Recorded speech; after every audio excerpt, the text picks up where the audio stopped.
Apakah kalian pernah melewati Alas Roban? Dan apakah kalian tahu cerita-cerita mistis yang ada di sana? Saksikan terus di Tusi Story.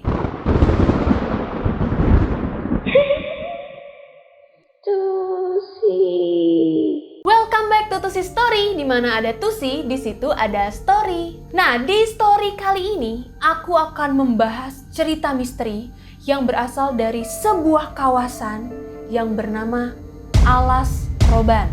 Buat kalian yang sering mudik ke daerah Jawa Tengah atau Jawa Timur melalui jalur darat dan melalui jalur Pantura, biasanya pasti ngelewatin yang namanya Alas Roban ini. Tapi apakah kalian tahu kalau di Alas Roban ini banyak banget aktivitas makhluk halus? Nah, berhubung aku juga mudik ke daerah Jogja dan kalau lewat jalur darat aku pasti lewatin Alas Roban, papaku selalu bilang, "Shh, diam, jangan berisik." Nah, sebenarnya aku tuh kurang ngerti kenapa kita nggak boleh berisik, nggak boleh ribut kalau lewat Alas Roban. Tapi setelah aku baca cerita-cerita ini, aku baru ngerti ternyata Alas Roban adalah kawasan yang angker. Oke, daripada berlama-lama, mendingan langsung aja kita mulai cerita tentang Alas Roban ini. Tapi jangan lupa guys, terus dukung channel aku biar semakin berkembang dengan klik tombol subscribe dan juga nyalain notifikasinya biar kalian tahu kalau aku upload video baru. And now, let the story begin. Alas Roban adalah sebuah jalur kendaraan yang berada di Kecamatan Gringsing, Kabupaten Batang, Jawa Tengah. Di Alas Roban ini ada 3 jalur guys. Yang pertama ada jalur tengkorak, itu adalah jalur yang paling pertama banget dibangun. Dan kenapa jalur ini dinamain sebagai jalur tengkorak? Karena banyak banget kecelakaan yang terjadi di jalur ini. Banyak yang bilang kecelakaan terjadi karena banyaknya hal-hal mistis yang mengganggu pengendara. Tapi sebenarnya emang di jalur pertama ini kontur permukaan jalannya tuh membahayakan. Banyak belokan dan juga banyak tanjakan yang curam. Nah, karena jalur pertama ini membahayakan, akhirnya dibangunlah 2 jalur lagi. Yaitu jalur selatan yang dipergunakan untuk jalur bus dan juga truk. Dan jalur utara yang dipergunakan untuk kendaraan pribadi seperti mobil roda 4 dan juga motor. Tapi tetap aja guys, walaupun udah dibagi ke dalam 3 jalur, tetap banyak kecelakaan yang memakan korban jiwa.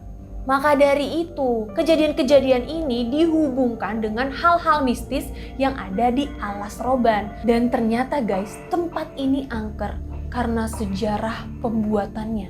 Jadi, jalur Alas Roban ini dibuat pada masa penjajahan Belanda, yaitu pada awal abad ke-19, di mana orang-orang pribumi disuruh kerja paksa. Mereka disuruh ngebelah gunung dan juga membabat hutan.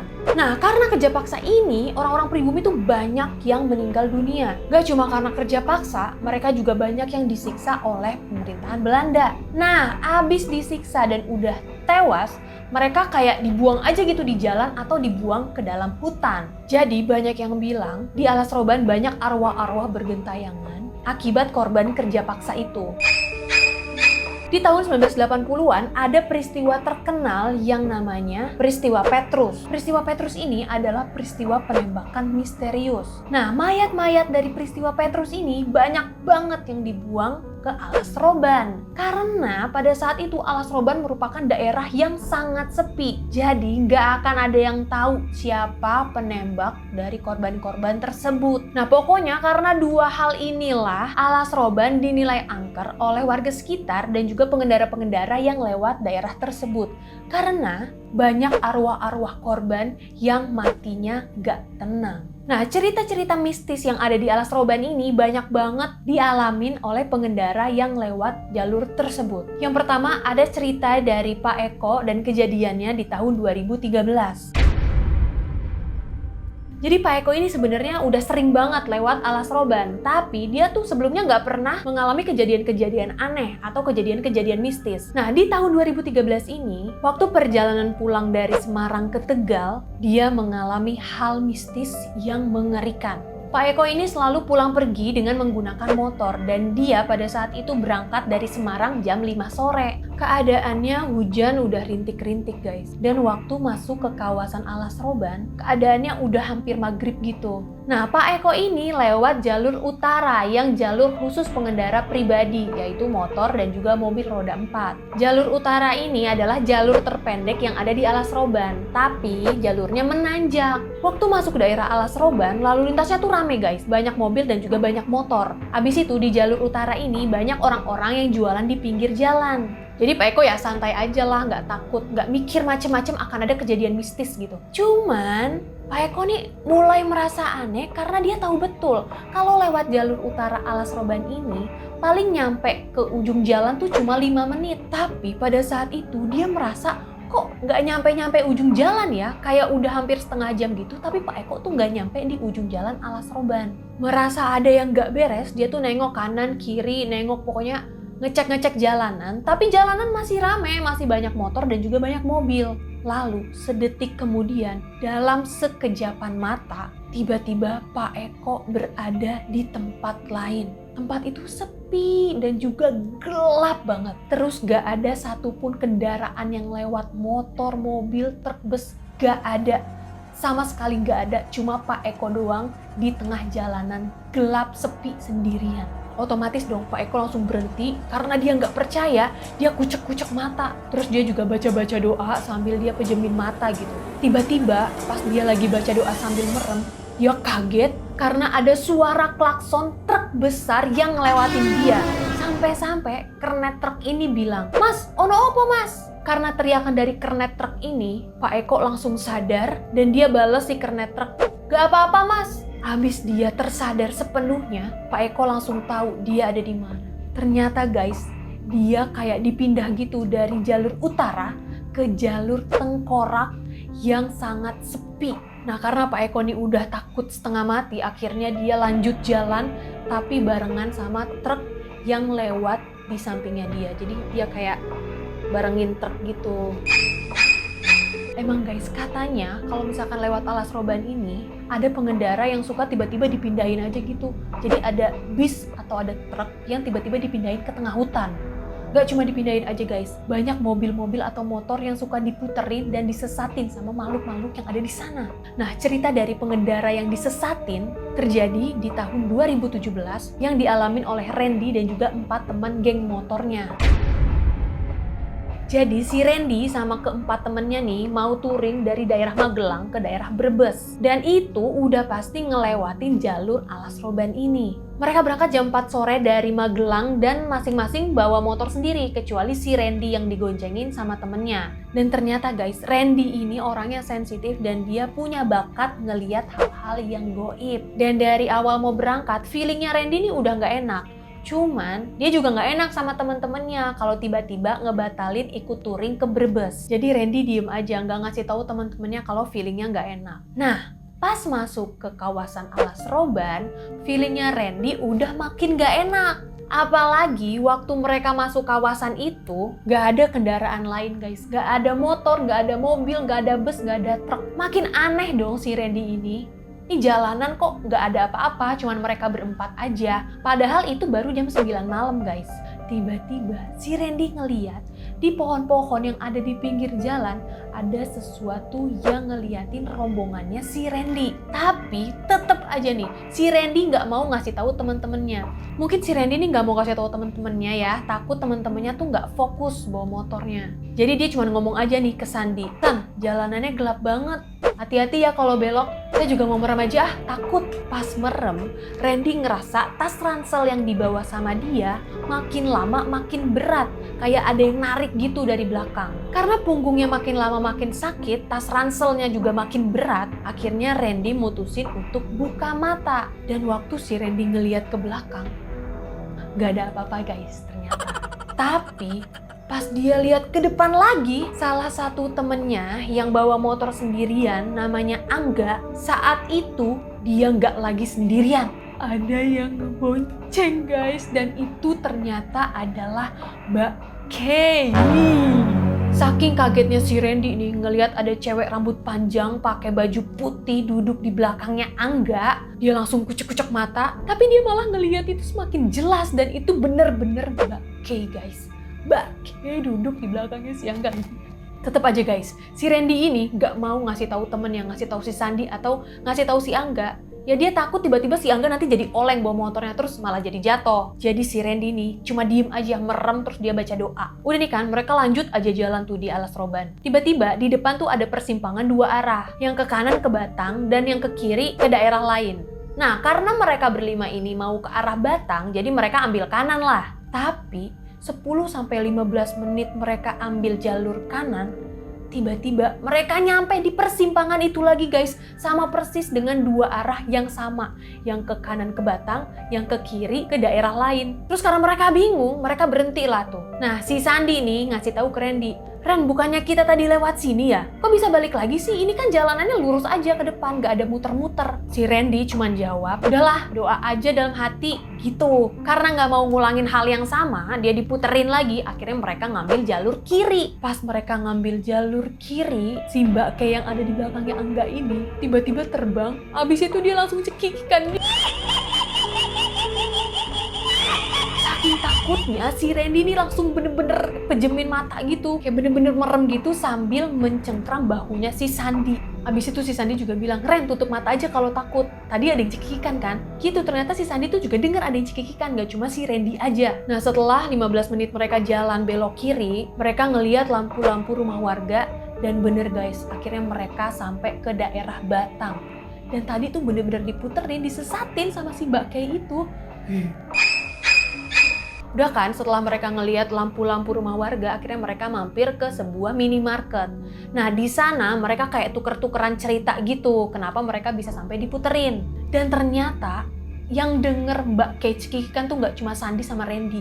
Temen-temennya lain juga ngedenger Mbak Kay itu cekikikan. Dan satu orang lagi yang jalan paling depan namanya Jack, ternyata dia ngeliat ada Mbak Kay yang nebeng di belakangnya si Angga dari spion. Dan dia ngasih tahu si Angga, "Gak, yang tadi cekikan itu dibonceng sama kamu." Gitu. Dan ternyata Angga ini selama perjalanan ngelewatin Alas Roban, sekujur tubuhnya tuh merinding gak berhenti. Dan dia cuma pikir itu karena dia kedinginan dan karena angin aja. Wah gila sih. Ih ngeri coy.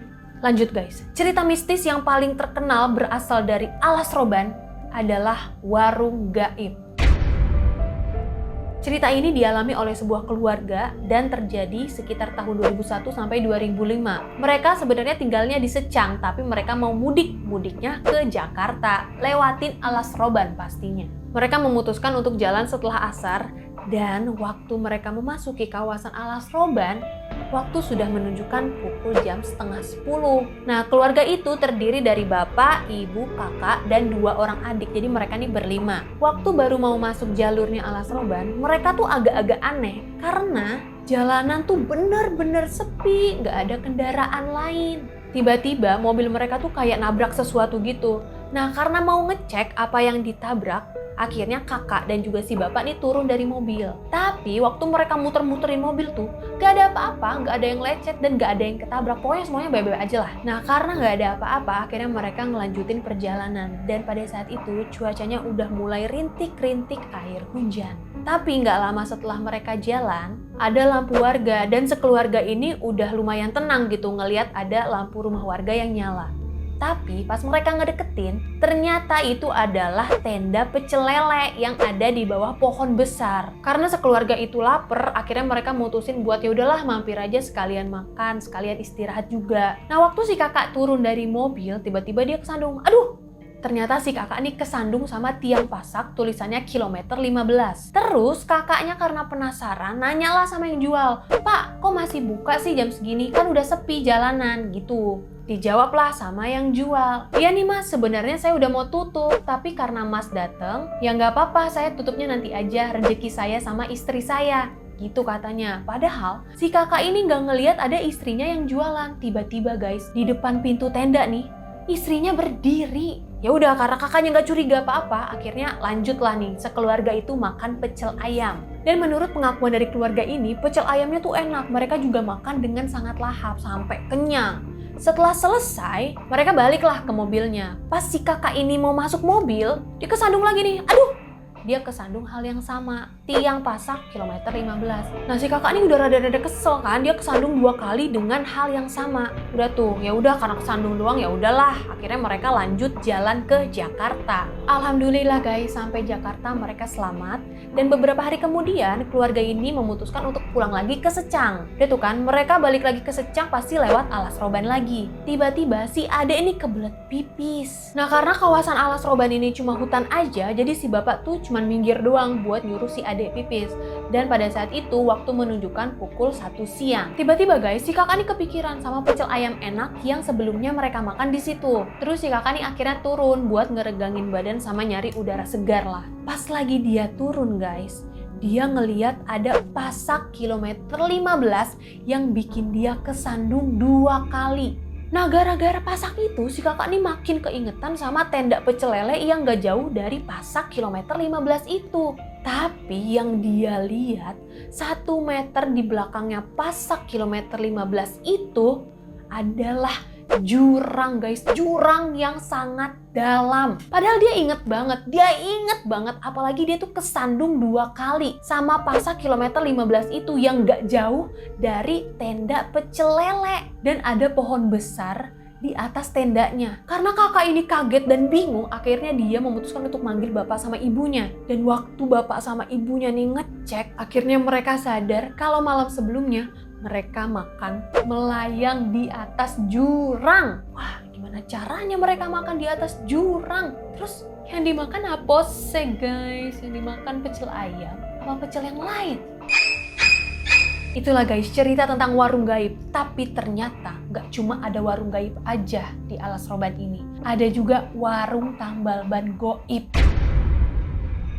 Cerita ini terjadi tahun 2005 dan dialami oleh seorang laki-laki yang bernama, kita sebut saja dia Budi. Budi ini adalah seorang anak laki-laki yang sangat berbakti kepada neneknya. Nah jadi guys ceritanya Budi ini diminta untuk nyupirin neneknya yang sakit yang tinggal di Singaparna untuk dibawa ke Bandung. Nah karena Budi ini orang Bandung, jadi dia harus berangkat dulu ke Singaparna untuk jemput neneknya. Dia berangkat ke Singaparna tuh naik motor. Terus karena si Budi ini orang yang gak pernah mikir macem-macem, dia gak pernah mikirin Alas Roban tuh angker atau enggak. Dia juga bukan orang yang penakut. Jadi si Budi gak punya pikiran apa-apa waktu dia berangkat dari Bandung jam 11 malam. Nah si Budi guys masuk ke kawasan Alas Roban jam 1 malam. Kalian bayangin coba. Udah ngebayangin aja, aku tuh udah serem gitu. Gak lama dia masuk ke jalanan Alas Roban, tiba-tiba ban belakang motornya nih geol-geol dan setelah diperiksa ban motornya kempes. Dah lah sial banget dah si Budi nih berhenti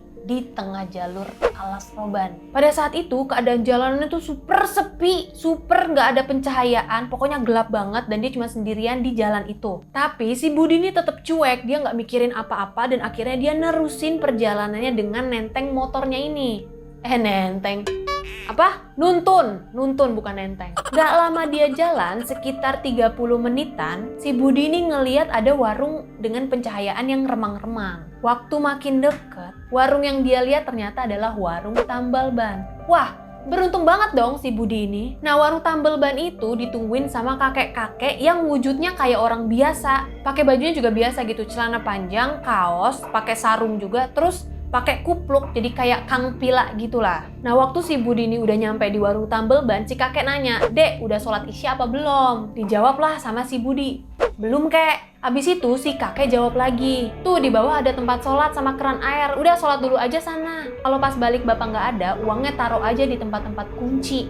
Kata si kakek gitu. Udahlah, si Budi ini nurut aja sama si kakek. Dia jalan ke bawah, habis itu dia sholat isya di sana. Tapi guys, begitu si Budi naik lagi ke atas, nyamperin warung tambal ban, apa yang dia lihat? Dia cuma lihat motornya keparkir di pinggir jalan di antara semak-semak dan dia nggak ngeliat ada warung tambal ban sama sekali. Ih, sumpah gue merinding. Udah, si Budi ini juga merinding guys. Dan dia juga deg-degan parah ngeliat ternyata tambal ban itu nggak ada. Nggak ada bangunan apapun di sana. Gubuk-gubukan, tenda-tendaan tuh nggak ada. Pokoknya di situ bener-bener sepi. Cuman ada semak-semak sama pohon-pohon doang. Ya iyalah orang Alas Roban kanan kirinya hutan. Udah kan, karena si Budi ini super merinding. Akhirnya dia kabur dengan motor ban kempesnya. Ya lagi jam 1 malam dia lewat situ, yang ngapain Budi? Ya kan bukan cuma takut karena hal-hal mistis aja, tapi kan siapa tahu nanti di sana ada banyak orang yang begal, banyak bajing loncat. Nih pengalaman nih buat Budi nih. Budi jangan lewat situ lagi jam 1 malam. Tapi guys, kali ini jinnya baik nih, karena ngingetin Budi untuk sholat isya. Tapi tetap aja digituin mah ngeri. Oke guys, itu adalah 4 cerita mistis yang terjadi di Alas Roban. Dan kalau dilihat-lihat dari 4 kejadian mistis ini, ada satu kesamaan. Sebelum mereka sadar kalau mereka nih lagi dikerjain sama mereka tuh sama-sama kayak dibawa ke alam lain gitu. Tiba-tiba mereka ngerasain sepi, nggak ada kendaraan lewat, dan juga jalanannya super gelap. Kayak bener-bener pikiran mereka tuh dimainin gitu sama si makhluk halus sih. Pokoknya serem lah udah, ceritanya udah ya guys. Nah kalau kalian nih gimana? Percaya nggak sama kejadian mistis yang ada di Alas Roban ini? Atau kalian pernah mengalami hal-hal mistis lainnya di Alas Roban? Kalau kalian punya cerita langsung aja tulis di komen ya, bagiin ceritanya ke kita. Oke, segitu dulu tuh story kali ini. Terima kasih untuk kalian yang udah nonton. Dan kalau kalian suka sama video ini, boleh banget share aja ke teman-teman kalian. Dan kalau kalian mau nonton video lain yang gak kalah menegangkan dan gak kalah seru, langsung aja diklik video selanjutnya. Jangan lupa like video ini dan juga subscribe channel aku. Tusi pamit, see you guys on the next video and bye!